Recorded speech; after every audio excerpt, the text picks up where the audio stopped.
We didn't set out to manufacture a tropical fish food. We didn't even know we'd be feeding it to 500,000 fish daily. And it wasn't even our idea to package it for retail. It just happened that way.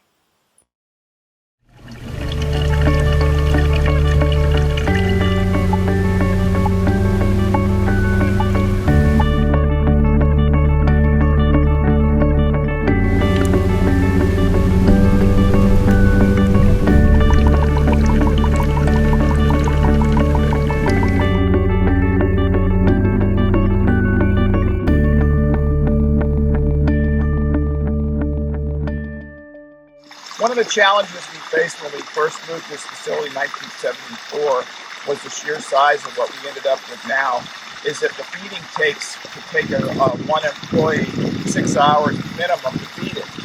And how we decided we would take care of that is with this new food, as we can move around the farm quite quickly and we can feed efficiently.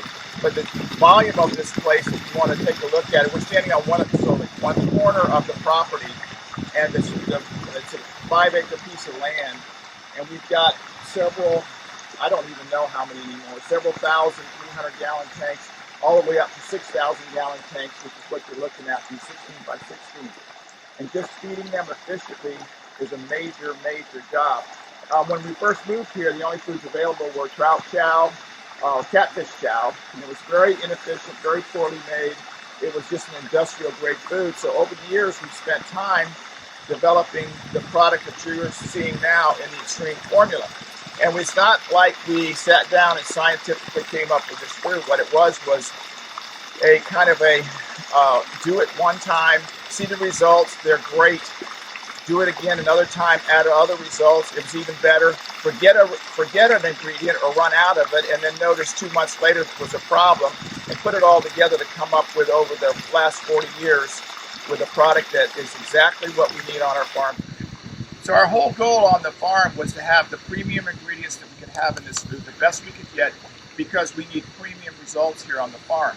The fish, these are going to my customers. I want them the best they can be, and this is what we came up with, and this has been a very clean and efficient way to feed the fish. You'll notice that everybody's getting a little bit of the pellets. And stuff that goes to the bottom, they can forage on it, but if you come back here in 15 minutes, there'll be nothing left of the food. This is the mash product that we fed for many years on the farm. I showed some pictures of it in the dry form.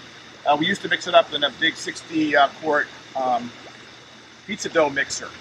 And if you watch this product how it is, when it goes down there, it sinks to the bottom, and the bigger fish, in this case, which are those big blue chipotle males, are going to dominate the food. So in order to feed this farm efficiently, you may have to throw 15 or 20 of these clumps around here. That means a person standing here in front of this tank, sometimes for 2, 3, 4 minutes. And if you look at the volume of the farm, that means that they're on the farm feeding for about 6 hours. Plus, it's not efficient in the fact that the bigger fish are going to eat first, and it's a possibility the food will all be gone by the time the little fish even get a chance to get at it. So sometimes we had growth where big fish, little fish would be in the same tank. This is kind of stopped it. But this is a very time-consuming way to do it. And also, if you can notice, right around the piles where the fish are really hitting it, you get a kind of a cloud coming off of it. And this is just the ingredients, because they're not stabilized in their form, coming out on the food. But it contained, and it was how we eventually came up with the original formula by using this. What this is krill meal, fish meal, shrimp meal. We're using as a binder, believe it or not, baby cereal, rice formula. There's spirulina in here to get the nice green color. There's astaxanthin. There's a vitamin C pack in it. There's other vitamins and minerals pack to be put in it. To show you a tank. These are Tanganyika fish, many varieties in here. This presents a different problem for the food.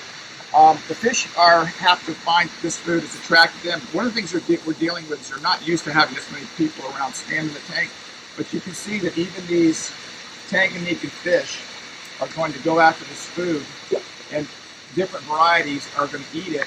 And that's one of the things that was the biggest challenge with the food, is that I cannot afford to send a person around the farm with one type of food and then go back again 15 minutes later with another type of food. What we needed to do was have a food that would work for all the different varieties we have on the farm, and this food has met those qualifications. From our farm to you, professional fish formulas, thrilling customers and exceeding expectations. We feed Xtreme.